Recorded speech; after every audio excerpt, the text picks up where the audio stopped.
میں social media دیکھتا نہیں ہوں کہ مجھے سر میں درد ہو جاتا ہے، تو ویسے ان کے ٹائٹل کبھی کبھی دیکھ لیتا ہوں۔ آج میں نے ایک ٹائٹل دیکھا جو جناب کی طرف سے لگا ہوا تھا کہ کربلا میں کوئی جنگ نہیں ہوئی، تو اس پہ میں ذرا حیران ہوا، ششدر ہوا۔ تو میں نے اس کو، وہ تھا بھی 8 منٹ کا، تو وہ میں نے سارا سنا۔ محترم جناب مولانا عطا اللہ بنجالی صاحب، آپ نے ایک تو جمہور امت سے ہٹ کے بات کی کہ کربلا میں کوئی جنگ ہی نہیں ہوئی، بلکہ وہ جو کوفی ان کے ساتھ تھے انہوں نے ان کو قتل کر دیا۔ دوسری بات آپ نے فرمائی کہ کربلا تو کوفے کے راستے میں آتا ہی نہیں، کربلا دمشق کے راستے میں آتا ہے۔ تو یہ میں نے دونوں نقشے گوگل سے نکلوا کر ان کو پڑھا کر کے آپ کی خدمت میں پیش کیے ہیں۔ نہ میرا ارادہ کوئی مناظرے کا ہے اور نہ ہی میں نے کبھی یہ اسلوب سیکھا ہے، صرف اپنی معلومات آپ تک پہنچانے کے لیے، منوانے کے لیے بھی نہیں، قائل کرنے کے لیے بھی نہیں، لیکن اہل بیت سے جو میرا ایک تعلق جڑا ہوا ہے اور اللہ نے مجھے ان کی ایک محبت دی ہے۔ لیکن میں بھی مانتا ہوں کہ یزید نے امام حسین علیہ السلام کے قتل کا حکم بالکل نہیں دیا تھا، نہ ہی وہ اس پہ راضی تھا، لیکن جنہوں نے قتل کیا تھا ان کو تو سزا دے سکتا تھا۔ میں نے چھوٹا سا کلپ سنا تھا۔ اصل میں حکمرانوں کی مجبوریاں ہوتی ہیں، وہ ایسا اپنے رقیق اور ایسا جان چھڑانے کا طریقہ تھا آپ کا اس میں، تو واقع ہر رب کو بھی آپ تعویل کر دیتے ہیں۔ کمال آپ کی بادشاہی ہے، شہنشاہی ہے۔ اہل مدینہ کو یا اللہ جو تنگ کرے اس کو اس طرح ختم کر دے جیسے پانی میں نمک گھل کر ختم ہو جاتا ہے، اور جو ان کو ڈرائے اس کو تو ڈرا۔ تو اس کمبخت نے تو 3 دن مدینے کو حلال کر دیا۔ تو میں سارے اپنے بہن بھائیوں سے کہتا ہوں جو میری بات سن رہے ہیں کہ اللہ کے واسطے اگر آپ اللہ کے نبی کی اولاد کا دفاع نہیں کر سکتے ہو تو پھر خاموش رہو۔ آپ یزید کے دفاع میں مت لگو، اس کا معاملہ اللہ پہ چھوڑو۔ ہم بھی اس کے لیے کوئی یہ فیصلہ ہرگز نہیں کرتے، وہ فیصلہ میرے اللہ کا ہے، یغفر لمن یشاء ویعذب من یشاء۔ لیکن وہ امام حسین کے قاتلوں کو سزا نہیں دی، یہ اس کا جرم عظیم ہے، جرم عظیم ہے، جرم عظیم ہے اور ناقابل معافی جرم ہے۔ اور مدینے پر اس نے حملہ کروایا اور صحابہ کی اولاد کو قتل کروایا، یہ اس کا جرم عظیم ہے۔ اللہ سے دعا کرتا ہوں کہ اللہ آپ کو یزید کا وکیل بننے کی بجائے اہل بیت کا وکیل بنائے۔ اور جتنے میرے بہن بھائی بچے بچیاں سن رہے ہیں، اللہ کرے میری بات ان کے دل میں اتر جائے۔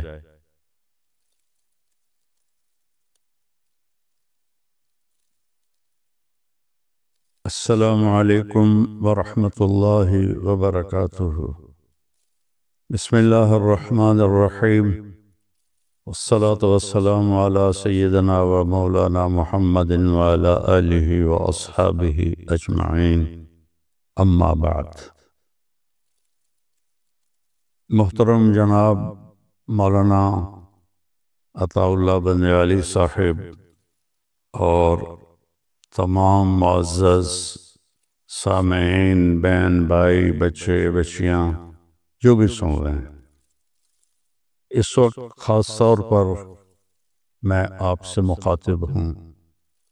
میں سوشل میڈیا دیکھتا نہیں ہوں کہ مجھے سر میں درد ہو جاتا ہے، تو ویسے ان کے ٹائٹل کبھی کبھی دیکھ لیتا ہوں۔ آج میں نے ایک ٹائٹل دیکھا جو جناب کی طرف سے لگا ہوا تھا کہ کربلا میں کوئی جنگ نہیں ہوئی، تو اس پہ میں ذرا حیران ہوا، شزر ہوا۔ تو میں نے اس کو، وہ تھا بھی 8 منٹ کا، تو وہ میں نے سارا سنا، جس میں آپ نے ایک تو جمہور امت سے ہٹ کے بات کی کہ کربلا میں کوئی جنگ ہی نہیں ہوئی، بلکہ وہ جو کوفی ان کے ساتھ تھے انہوں نے ان کو قتل کر دیا۔ دوسری بات آپ نے فرمائی کہ کربلا تو کوفے کے راستے میں آتا ہی نہیں، کربلا دمشق کے راستے میں آتا ہے۔ تو یہ میں نے دونوں نقشے گوگل سے نکلوا کر ان کو بڑا کر کے آپ کی خدمت میں پیش کیے ہیں۔ نہ میرا ارادہ کوئی مناظرے کا ہے، اور نہ ہی میں نے کبھی یہ اسلوب سیکھا ہے، صرف اپنی معلومات آپ تک پہنچانے کے لیے، منوانے کے لیے بھی نہیں، قائل کرنے کے لیے بھی نہیں، لیکن اہل بیت سے جو میرا ایک تعلق جڑا ہوا ہے، اور اللہ نے مجھے ان کی ایک محبت دی ہے۔ میری ماں بھی اہل بیت میں سے ہے، باپ میرا راجپوت ہے، تو میں پچھلے 30 سال سے ان کے نغمے گا رہا ہوں۔ جب بھی محرم آتا ہے تو میں آپ کے صرف وہ عنوان دیکھتا ہوں جس میں آپ یزید کا بڑا دفاع فرما رہے ہوتے ہیں، اور کربلا کے واقعہ کی شکل بالکل تبدیل فرما رہے ہوتے ہیں، جو کسی مستند کتاب میں نہیں ہے۔ تو پہلی تو میں یہ گزارش کروں گا کہ آپ اس نقشے پہ غور فرمائیں کہ یہ مکہ سے راستہ چلتا ہے، اور یہ جاتا جاتا جاتا یہ جا کے کربلا ہے سرخ نشان، اور اس کے ساتھ نجف لکھا ہوا ہے، اس کے ساتھ ہی کوفہ ہے۔ تو جو دمشق کا راستہ ہے، آپ نے فرمایا کہ کربلا دمشق کے راستے میں آتا ہے، تو اس سے مجھے تھوڑا سا اندازہ ہوا کہ جغرافیہ کی معلومات آپ کی تو صحیح نہیں ہیں، اس لیے میں نے یہ نقشہ مکے سے دمشق کا راستہ بتایا ہے، جو اوپر جا کر وہ آخر میں سرخ نشان ہے دمشق کا۔ تو اس میں کہیں بھی راستے میں کسی جگہ پر بھی کربلا نہیں آتا۔ یہ راستہ مدینے سے تبوک اور آگے جا کے اردن میں داخل ہوتا ہے، اور اردن سے پھر یہ شام تک چلا جاتا ہے، اور یہ راستہ مکہ سے مدینہ کے اوپر سے ہوتا ہوا حائل، اور یہ سکاکا اور عرعر، اور یہ سرخ نشان کربلا، یہ نجف اور کوفہ، ان کے درمیان میں 6 کلومیٹر کا فاصلہ ہے، یہ ساتھ ساتھ ہی ہیں۔ تو ایک تو یہ آپ کی خدمت میں گزارش کرنی تھی کہ یہ آپ کی معلومات غلط ہیں کہ کربلا کوفہ کے راستے میں آتا ہی نہیں۔ بڑی حیرت ہوتی ہے، آپ اتنے ذمہ داری سے بات کر رہے ہوتے ہیں، لیکن وہ بالکل غلط ہے۔ آپ خود نقشہ اٹھا کے دیکھیں۔ میرا حاشا وکلا کوئی مقصد تنقید نہیں ہے۔ ان اريد الا الاصلاح ما استطعت وما توفیقی الا باللہ علیہ توکلت والیہ انیب۔ ایک یہ بات آپ کے خدمت میں عرض کرنی تھی۔ دوسرا یہ عرض کرنا تھا کہ آپ نے فرمایا کہ امام حسین تو کوفے والوں کو سمجھانے آئے تھے کہ تم یزید کی بیعت نہ توڑو اور یزید کی بیعت پہ قائم رہو۔ انہوں نے توڑی کب تھی جو آپ ان کو نصیحت کرنے جا رہے تھے؟ پھر آپ نے فرمایا کہ وہ پھر کوفہ سے جب دمشق چلے تو اس کی کوئی تاریخی سند کوئی نہیں، کوئی ثبوت کوئی نہیں، کسی کتاب میں کوئی نہیں، کسی ذمہ دار عالم نے، مورخ نے، محدث نے یہ بات ذکر نہیں کی کہ آپ کو تو کربلا سے آگے جانے ہی نہیں دیا گیا، وہیں ذبح کر دیا گیا، تو وہ کوفہ کیسے پہنچ گئے؟ پھر کوفہ سے وہ دمشق جانے لگے تو ان کوفیوں نے سوچا یہ تو ہمارے خط جا کے یزید کو دکھا دے گا، وہ تو ہمیں قتل کرا دے گا، تو انہوں نے سب کو کاٹ دیا اور ان کو قتل کر دیا، جنگ تو ہوئی نہیں۔ تو پھر یہ جو 1400 سال سے وہاں سب کے مزارات ہیں، سب کی قبور ہیں، اس کو جھٹلائیں، سارے مورخین کو جھٹلائیں، آپ جس حوالے سے بات فرما رہے ہیں وہ حوالہ کون سا ہے؟ پھر اگلی بات آپ فرماتے ہیں کہ یہ واقعہ کربلا ابو مخنف لوط بن یحییٰ کی ساری داستان ہے، اور وہ کذاب ہے، میں بھی کہتا ہوں کذاب ہے، متروک ہے۔ تو جب وہ اس سارے واقعے کا راوی ہے تو پھر تو اس کی کسی چیز سے آپ استدلال نہیں فرما سکتے، لیکن آپ امام حسین علیہ السلام کی 3 شرطوں پر اتنا آپ زور سے بولتے ہیں، وہ بھی تو ابو مخنف کی روایت ہے، اسی کذاب کی روایت ہے۔ اگر باقی سارا قصہ جھوٹا ہے تو یہ 3 باتیں کہاں سے سچی ہو گئیں؟ ان کا راوی بھی وہی لوط بن یحییٰ ہے، تو تھوڑا آپ اس پہ غور فرمائیں، اور اس پہ ذرا بالکل میری ایک عاجزانہ اپیل ہے، دیکھیں میں ہاتھ جوڑ رہا ہوں، آپ ایک معزز خاندان سے تعلق رکھتے ہیں تو آپ اس پر غور فرمائیں کہ کیا پھر یہ محل اشکال نہیں ہے کہ ان 3 شرطوں کو جو امام حسین علیہ السلام کی طرف منسوب کرتے ہیں اس کا راوی بھی تو ابو مخنف ہے، لوط بن یحییٰ ہے، اور تو کوئی نہیں ہے۔ اور پھر یوں جنگ کا انکار کر دینا اور بالکل کہ وہ ہوئی نہیں تھی، من العجائب والغرائب ہے آپ کی یہ بات۔ آپ اس کا کوئی سند بتائیں، کوئی ثبوت بتائیں۔ ممکن ہے آپ نے بھی کسی ابو مخنف جیسے سے یہ کہانی لے لی ہو کہ جنگ ہوئی نہیں، یہ آپ کیا کر رہے ہیں مولانا صاحب؟ اللہ تعالیٰ جس کو چاہے جنت میں ڈال دے، یزید جنتی ہے یا دوزخی ہے، یہ تو بحث ہی نہیں ہے، یہ تو یغفر لمن یشاء ویعذب من یشاء، جس کو چاہے جنت میں ڈال دے، جس کو چاہے جہنم میں ڈال دے، یہ تو ہمارا مسئلہ ہی نہیں ہے، وہ اس کی مغفرت ہے، وسعت رحمتی کل شیء۔ تو وہ تو کا مسئلہ بحث سے خارج ہے، اس کی بخشش ہے، چاہے معاف کر دے، چاہے وہ پکڑ لے۔ باقی آپ جو اول جیشن یغزو مدینہ قیصر مغفور لہم کی آپ بات فرماتے ہیں، میں آپ کو حدیث صحیح سناتا ہوں کہ آپ نے فرمایا جو ہر نماز کے بعد آیت الکرسی پڑھتا ہے تو اس کے اور جنت کے درمیان صرف موت ہوتی ہے اور کوئی نہیں ہوتی۔ اگر ایک آدمی 5 وقت نماز پڑھتا ہے، ہر نماز کے بعد آیت الکرسی پڑھتا ہے، کام اس کا حرام ہے، سود وہ کھاتا ہے، زنا وہ کرتا ہے، شراب وہ پیتا ہے، جھوٹ وہ بولتا ہے، تو کیا اس حدیث کے مطابق وہ جنت میں جا سکتا ہے؟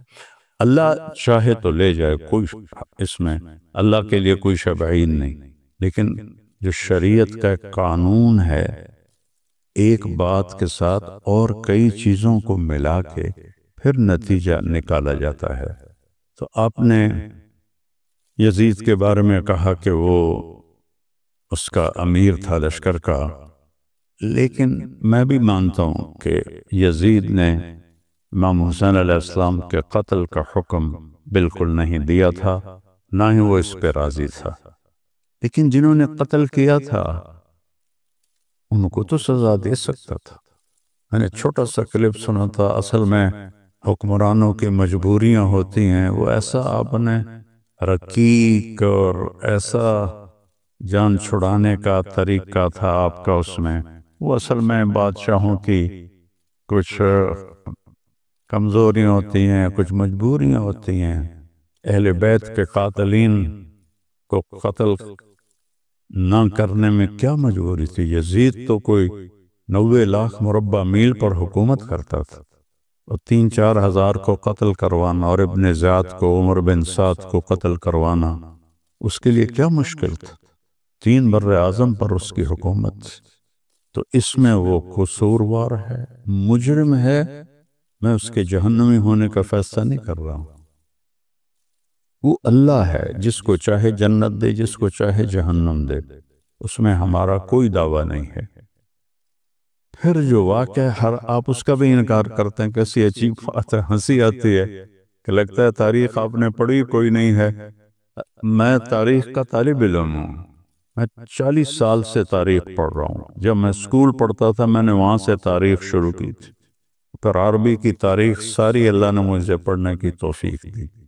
تو واقعہ ہرہ کو بھی آپ تعویل کر دیتے ہیں، کمال آپ کی بادشاہی ہے، شہنشاہی ہے۔ اہل مدینہ کو یا اللہ جو تنگ کرے اس کو اس طرح ختم کر دے جیسے پانی میں نمک گھل کے ختم ہو جاتا ہے، اور جو ان کو ڈرائے اس کو تو ڈرا۔ تو اس کمبخت نے تو 3 دن مدینے کو حلال کر دیا۔ اور مسلم بن عقبہ مرری، اس خبیث نے صحابہ کی اولاد کو قتل کیا، صحابہ کو قتل کیا۔ ساری بڑی کہ اس واقعہ ہرہ تو ابو مخنف نے بیان نہیں کیا، واقعہ ہرہ تو لوط بن یحییٰ نے بیان نہیں کیا، واقعہ ہرہ تو محدثین نے، مورخین نے بیان کیا۔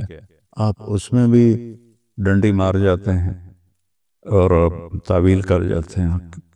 کتنے بڑے صحابہ اس نے قتل کیے، اور کتنے صحابہ کی اولاد قتل۔ آج تک وہاں جنت البقیع میں ہرہ کے شہداء کی جگہ بنی پڑی ہے، جو صدیوں سے اس بات کا ثبوت دے رہی ہے۔ باقی جو مزاج یار میں آئے اس کو تو میں نہیں روک سکتا۔ اور مسلم بن عقبہ مرری، یہ خبیث بوڑھا تھا، جب یہ مدینہ سے نکلا، مکے پر کیا حکم تھا یزید صاحب کا کہ پہلے مدینے کو تاراج کرو، 3 دن حلال ہے، پھر مکے کو جا کے برباد کرو۔ یہ ہیں آپ کے آئیڈیل ہر دل عزیز یزید۔ ہم آپ تو پنجابی لوگ ہیں، عمر بن عبدالعزیز تو بنو امیہ میں سے تھے، ان کے سامنے کسی نے یزید کو امیر المومنین کہا تو عمر بن عبدالعزیز نے وہیں کھڑے اس کو 20 کوڑے لگوائے کہ ایک ظالم کو تو امیر المومنین کہتا ہے۔ تو جب وہ مدینہ سے نکلا تو ذوالحلیفہ جا کے مر گیا، اور اس کے آخری الفاظ تھے کہ یا اللہ، کلمے کے بعد میرے پاس بخشش کا سب سے بڑا عمل مدینے والوں کا قتل ہے۔ یہ اس خبیث کے الفاظ تھے۔ وہ مر گیا، انہوں نے وہاں دفن کیا حسین بن نمیر، حسین سعد کے ساتھ۔ بن نمیر کو امیر بنا کے یہ عبداللہ بن زبیر کے ساتھ لڑائی کے لیے چل پڑے۔ حضرت حنظلہ رضی اللہ عنہ کے بیٹے جو غسیل الملائکہ ہیں، ان کے بیٹے عبداللہ بن حنظلہ کو مسلم بن عقبہ نے قتل کروایا تھا، تو ان کی باندی نے مدینے والوں سے کہا کہ میں نے یہ منت مانی تھی کہ اگر اللہ مجھے اس کی لاش پہ قابو دے گا تو میں اس کو سولی پہ لٹکاؤں گی، تم سب چلو میرے ساتھ اور اس کی لاش نکال کے سولی پہ لٹکاؤ۔ اب البدایہ والنہایہ میں آپ اس کو پڑھ لیں گے، تفصیل موجود ہے۔ مدینہ تو پہلے ہی رو رہا تھا، سارے پہنچے اور اس کی قبر کی کھدائی شروع کی۔ جو ہی مٹی ہٹا کے صاف کی تو اس کی میت زمین پر تھی، اور یہاں سے لے کر قبر کے کناروں تک اس کی قبر انگاروں سے بھری ہوئی تھی، اور اس میں اس طرح پڑا ہوا تھا جیسے آگ کے اندر لوہے کی سلاخ سرخ ہو کر پڑی ہوتی ہے۔ یہ اس کا انجام ہوا۔ تو مدینے والوں نے کہا عبداللہ رضی اللہ عنہ کی باندی سے کہ اب تو اللہ نے ہمارا بدلہ لے لیا ہے۔ انہوں نے کہا ٹھیک ہے، اب یہیں ٹھیک ہے، اس کو سولی پہ نہیں لٹکانا۔ قبر بند کی، بے نشان ہو گیا وہ خبیث۔ مری قبیلہ آج بھی قطر میں آباد ہے۔ اگلی بات آپ سے یہ عرض کرنی ہے، آپ فرماتے ہیں کہ اہل بیت کو یزید کے دربار میں لے جایا گیا اور یزید نے ان کا بڑا اکرام کیا۔ حضرت زینب کے جو وہاں خطبات ہیں تھوڑا وہ پڑھ لیں تو آپ کو اندازہ ہو جائے گا، میں اس میں نہیں جاتا۔ آپ نے فرمایا کہ اس کے بعد جو حضرت زینب تھی رضی اللہ عنہا، وہ دمشق میں ہی ٹھہر گئیں، قافلے کے ساتھ نہیں گئیں۔ میرے پیارے مولانا، کہیں مجھے دکھا دیں، عقل نہیں مانتی کہ ایک مظلوم قافلہ لٹا پٹا 72 جن کے نفوس اور 17 اہل بیت جن کے سامنے ان کی گردنیں کٹیں، ان کی جو سردار تھیں اب حضرت زینب تھیں، وہ تو دمشق میں رہ جائیں اور باقی قافلہ بچیوں کا اور امام زین العابدین بیمار کا وہ مدینے چلا جائے۔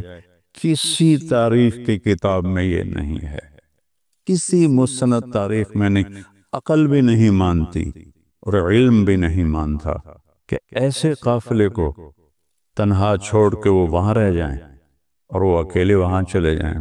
ساری مستند تاریخوں میں ہے، یہ سارے عوام بھی سن رہے ہیں کہ آپ اپنے عزیز بھائی بہنوں کے ساتھ واپس گئیں۔ اس کو تو آج کا کوئی غیرت مند خاندان نہیں مانے گا۔ اگر اس کے 4 افراد مارے جائیں اور باقی چھوٹے بچے بچ جائیں تو ان کو کہے تسی جاؤ تو میں تا اتھاں ہی رہنا، تا اتھے بیٹھا ہیں۔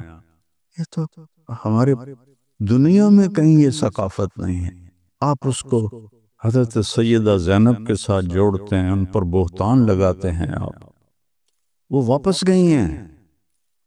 شام میں آمد ضعیف ترین روایت ہے، زیادہ صحیح روایت آپ کا مصر جانا ہے، اور مصر میں آپ کا مزار موجود ہے، جامعۃ السیدہ زینب کے نام سے قاہرہ میں، اور پھر صدیوں بعد یہاں بھی مزار بنا، اور دمشق میں آپ کی تدفین ضعیف تاریخی روایت ہے، اور قاہرہ میں مصر میں مضبوط تاریخی روایت ہے۔ اہل تشیع نے وہ شام کو سینٹرل بنا کے اس کو زیادہ مشہور کر دیا، لیکن آپ کا یہ کہنا کہ وہ وہیں ٹھہر گئیں اور یزید کے مہمان ٹھہر گئیں، اللہ کا واسطہ ہے بندیالوی صاحب، اللہ کا واسطہ ہے بندیالوی صاحب، آپ جوش خطابت میں اہل بیت پر اتنی زیادتی نہ کریں، ان کا اللہ سے بہت قریبی تعلق ہے۔ حضرت ام سلمہ کی روایت کہ وہ 10 محرم کو عصر کے قریب سوئی ہوئی تھی تو خواب میں دیکھا اللہ کے نبی، پراگندہ بال، سر میں مٹی پڑی ہوئی اور چہرے پر بھی مٹی، تو انہوں نے پوچھا یا رسول اللہ آپ کو کیا ہوا؟ ما شانک یا رسول اللہ؟ فرمایا ام سلمہ حضرت مقتل حسین، اے ام سلمہ میں حسین کی شہادت کو دیکھ کے آ رہا۔ یہ 1400 سال کے سارے بے وقوف ہیں جنہوں نے کربلا میں فرضی مزار بنا دیے۔ اچھا چلو وہ پھر قبریں ہی بتا دیں، جس راستے میں ان کو قتل کیا گیا تو وہاں قبریں تو بنی ہوں گی، کوئی قبروں کی نشانی بتا دیں کہ آپ کو ہمیں، چلو ہم وہاں جا کے ان کی زیارت کر لیں۔ یعنی اتنی خلق کو جھٹلا کے اور ایک اتنی رقیق اور ہلکی بات کرنا، یہ کسی بڑے عالم کو زیب نہیں دیتا۔ حضرت صاحب میں اللہ کی قسم نہ مناظرہ ہے نہ ہی آپ کو منانا ہے، لیکن آپ حدود سے اتنا تجاوز کر گئے ہیں جس کی وجہ سے مجھے یہ ڈر ڈر کے بولنا پڑ رہا ہے کہ اتنا آگے نہ بڑھیں کہ اہل بیت کی شان کو آپ گھٹائیں، اور ایک فاسق و فاجر جس کو اس کا اپنا رشتہ دار عمر بن عبدالعزیز 20 کوڑے مروائے کہ تو نے یزید کو امیر المومنین کیوں کہا ہے؟ باقی جنت دوزخ کا فیصلہ اللہ نے کرنا ہے۔ یا بنی اسرائیل کے 100 آدمیوں کے قاتل کو معاف کر دیا، اس کو طوائف کو پیاسے کتے کو پانی پلانے پر معاف کر دیا، تو اس کی مغفرت تو ایک اور چیز ہے۔ لیکن حقائق پر میں آپ کے ساتھ تھوڑی بات کرنے کی جرات کی ہے، چونکہ میں نے یہ پہلی دفعہ سنا۔ آج میں وہاں سے گاؤں سے اپنے فیصل آباد آ رہا تھا، تو راستے میں نے ایسے کھولا تو کربلا میں کوئی جنگ نہیں ہوئی، تو میرا میٹر گھوم گیا کہ یہ کیا کہہ رہے ہیں، کیا فرما رہے ہیں۔ 14 صدی کی تاریخ کو جھٹلا رہے ہیں، اور سارے کروڑوں لوگ، وہ اندھے بھی ہیں، بے وقوف بھی ہیں، ان پڑھ بھی ہیں، اور صرف آپ کے پاس سے ہے یہ روایت ہے۔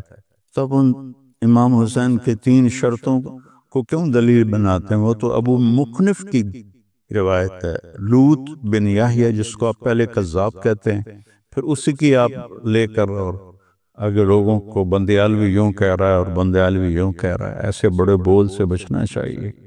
اللہ کو عاجزی پسند ہے، اللہ کو عجب پسند نہیں ہے۔ تو سیدہ زینب کا یزید کے پاس مہمان بن کے ٹھہرنا، یار حیرت کی بات ہے۔ یہ ہو سکتا ہے؟ یہ کیسے ممکن ہے کہ وہ یزید کی مہمان بن گئے؟ اور یزید تو کم وقت اس کی 64 ہجری میں مر گیا، 61 میں وہ بنا تھا، 60 میں، اور 64 میں مر گیا 37 سال کی عمر میں۔ اور سیدہ زینب تو بہت بعد تک وہاں رہی ہیں، اگر رہی ہیں۔ اصل صحیح روایت مصر کی ہے، یہ شام کی روایت اہل تشیع کی ہے۔ تو لہٰذا بس یہ چند گزارشات تھیں، آپ برائے مہربانی جس کو اونچا کریں، جس کو نیچا کریں، آپ کو اختیار ہے، لیکن یہ جو آپ کا تقابل ہے کہ کربلا میں جنگ کوئی نہیں ہوئی اور پانی بند نہیں کیا گیا، اور وہ اندر ہی جو ملے ہوئے تھے انہوں نے قتل کر دیا، بھلا آدمی بات کرنے سے پہلے سوچے تو صحیح کہ کیا عقل بھی اس کو ماننے کے لیے تیار ہے؟ کوفہ تو وہ گئے ہی نہیں، کوفہ سے دمشق جا رہے تھے، اور یہ میں نے دمشق کا نقشہ نقل کیا، مکے سے دمشق کے راستے میں کہیں کربلا آتا نہیں، اور آپ نے فرمایا ہے کہ دمشق جاتے ہوئے کربلا آتا ہے، کوفہ جاتے ہوئے کربلا نہیں آتا۔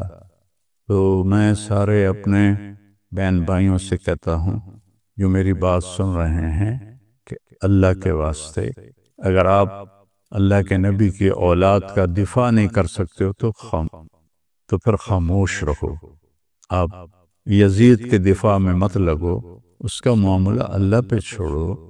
ہم بھی اس کے لیے کوئی یہ فیصلہ ہرگز نہیں کرتے، وہ فیصلہ میرے اللہ کا ہے، یغفر لمن یشاء ویعذب من یشاء، لیکن وہ امام حسین کے قاتلوں کو سزا نہیں دی، یہ اس کا جرم عظیم ہے، جرم عظیم ہے، جرم عظیم ہے، اور ناقابل معافی جرم ہے۔ اور مدینے پر اس نے حملہ کروایا اور صحابہ کی اولاد کو قتل کروایا، یہ اس کا جرم عظیم ہے۔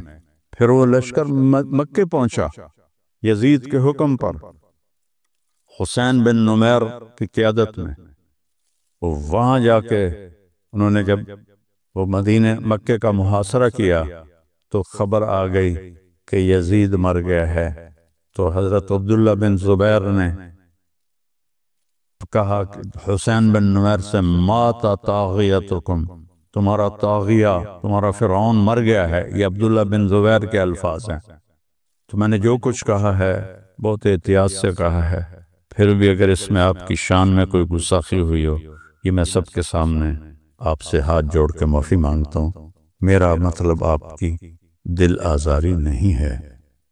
اللہ سے دعا کرتا ہوں کہ اللہ آپ کو یزید کا وکیل بننے کی بجائے اہل بیت کا وکیل بنائے، اور جتنے میرے بہن بھائی بچے بچیاں سن رہے ہیں، اللہ کرے میری بات ان کے دل میں اتر جائے۔ ہر سال محرم آ کر یہ صدا لگاتا ہے، میرا اللہ چاہتا تو میرے نبی کے نواسے کا کیونکہ شہادت سفر میں ہوتی، ربیع الاول میں ہوتی، 11 مہینے نہیں پڑے ہوئے،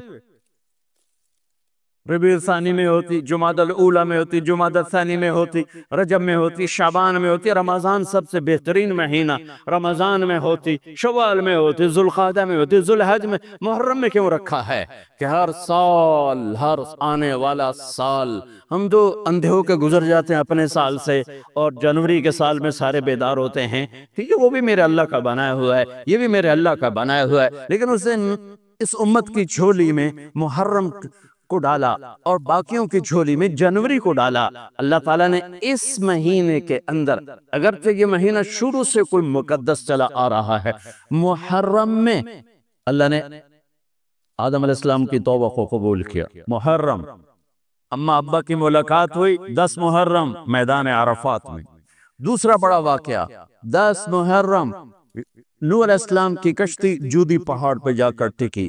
اس کے بعد تیسرا بڑا واقعہ 10 محرم موسیٰ علیہ السلام نے سمندر پار کیا اور فرعون ڈوبا۔ چوتھا بڑا واقعہ 10 محرم یونس علیہ السلام مچھلی کے پیٹ سے باہر نکالے گئے اور اللہ تعالیٰ نے ان کی حفاظت فرمائی۔ ایک پوری فہرست ہے، میں نے آپ کو 3-4 سنا دیے، اور پھر اس سب پر چھا گیا میرے نبی کے نواسے اور پورے خاندان کی شہادت۔ یہ کتنا بڑا خاندان ہے، پہلے یہ سنو۔ میرے نبی نے فرمایا اللہ نے ساری کائنات کو دیکھا، پھر ان سب میں سے عربوں کو چھانٹ کے الگ کیا، پھر سارے عربوں کو دیکھا، اس میں سے مضر کو چھانٹ کے الگ کیا، پھر سارے مضر کو دیکھا، اس میں سے قریش کو چھانٹ کے الگ کیا، پھر سارے قریش کو دیکھا، اس میں سے ہاشم کو چھانٹ کے الگ کیا، پھر ساری ہاشم کی نسل کو دیکھا، اس میں سے میرے اللہ نے میرا انتخاب کیا۔ انا خیرکم ابن و نفسا، میرے جیسا عالی نسب کوئی نہیں، میرے جیسا عالی خاندان کوئی نہیں۔ عبداللہ سے آدم علیہ السلام تک کسی سے زنا نہیں ہوا، سب پاک دامن ہیں، سب پاک دامن ہیں، سب پاک دامن ہیں۔ میرے نبی پاکیزہ سلسلوں سے آئے اور ہر باپ کا ماتھا روشن ہو جاتا تھا جدھر میرے نبی کا نور جاتا تھا۔ ایک دن آدم علیہ السلام کے 10 بیٹے تھے، شیث علیہ السلام سے آپ کا سلسلہ نسب آدم علیہ السلام سے ملتا ہے، ان کا ماتھا روشن تھا۔ آدم علیہ السلام کہنے لگے بیٹا تیری پشت میں ایک امانت ہے جو تیرے باپ سے بھی زیادہ قیمتی۔ وہ کہنے لگے ابا بیٹا باپ سے زیادہ قیمتی، وہ کیسے؟ کہا تو اس امانت کی بات کرتا ہے، تجھے اس کی امت بتاؤں؟ امت ابھی ہمارے آنے میں 10,000 سال پڑے ہوئے ہیں، 10,000 سال، اور آدم علیہ السلام فرما رہے ہیں بیٹا اس ہستی کو چھوڑ، اس کی امت کا بتاؤں؟ کہ جی بتاؤ۔ کہ میں نے ایک خطا کی، میرے کپڑے اتار دیے۔ وہ ہستے اس کی امت روزانہ خطائیں کریں گے، اللہ ان کے کپڑے نہیں اتارے گا۔ میں نے ایک خطا کی، مجھے بیوی سے جدا کیا، وہ سارا دن گناہ کریں گے، اللہ ان کی بیویوں سے انہیں جدا نہیں کرے گا۔ میں نے ایک خطا کی، اللہ نے میری مشہوری کر دی، سوری دنیا کو بتایا، اور وہ سارا دن منہ کالے کریں گے اور اللہ ان کے گناہوں پہ پردے ڈالتا جائے گا، پردے ڈالتا جائے گا، پردے ڈالتا جائے گا۔ میں نے ایک خطا کی، مجھے جنت سے نکالا، وہ ہزاروں خطائیں کر کے اس کی رحمت سے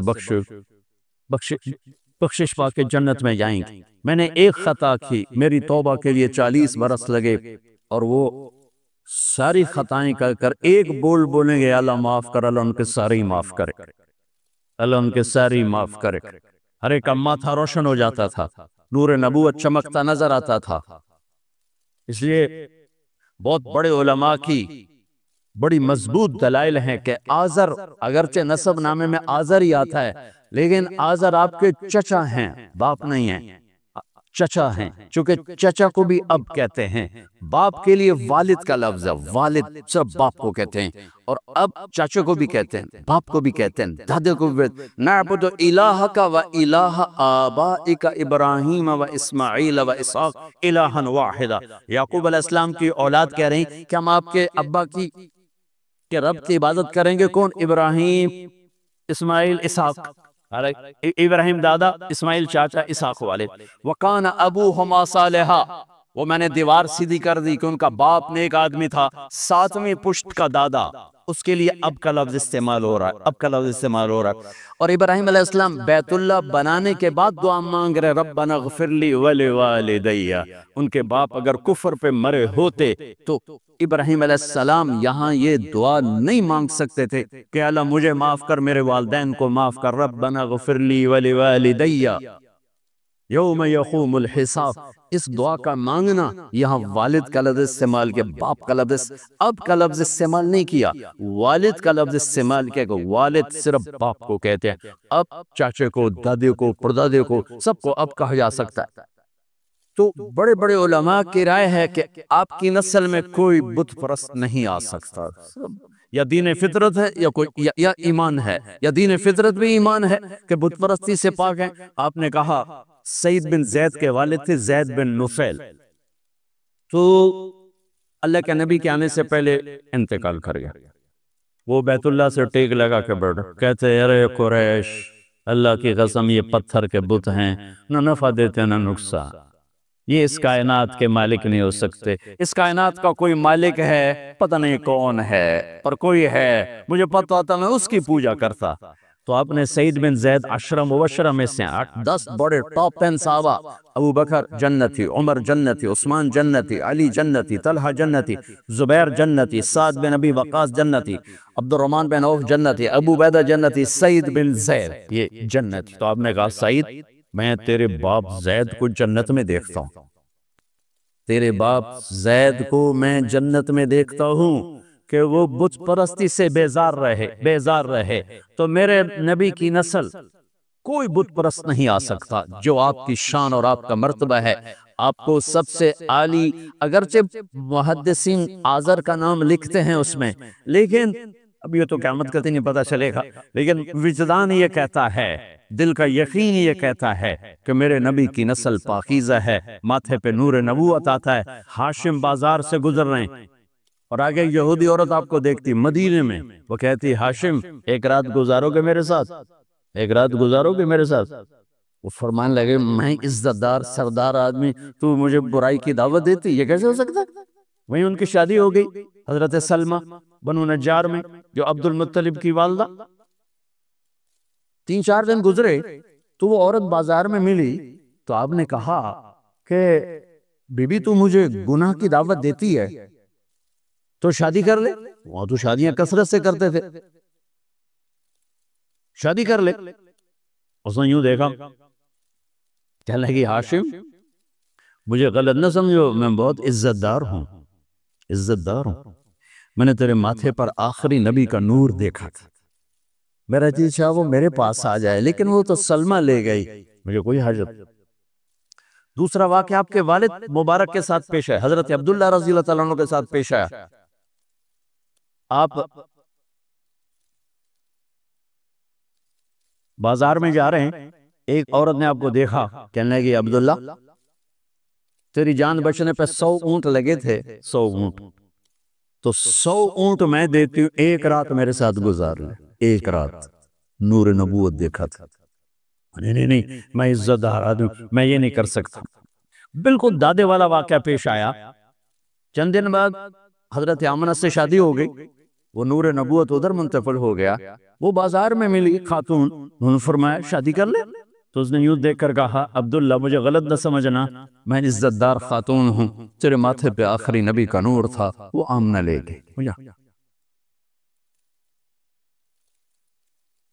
محمد بن عبداللہ بن عبد المطلب بن ہاشم بن عبد مناف بن قصی بن کلاب بن مرہ بن کعب بن لوی بن غالب بن فہر بن مالک بن نضر بن کنانہ بن خزیمہ بن مدرکہ بن الیاس بن مدر بن نزار بن معد بن عدنان بن عود بن حمیسہ بن سلامان بن عوس بن بوز بن قموال بن عبی بن عوام بن ناشد بن حزا بن بلداس بن یدلاف بن طابخ بن جاہم بن ناحش بن ماثی بن عیفی بن عبقر بن عبید بن الدعاء بن حمدان بن سمبر بن یثربی بن یحزن بن یلحن بن ارعوا بن عید بن زیشان بن عیسر بن اقنات بن ایہام بن مقصر بن ناحد بن زار بن سمی بن مزی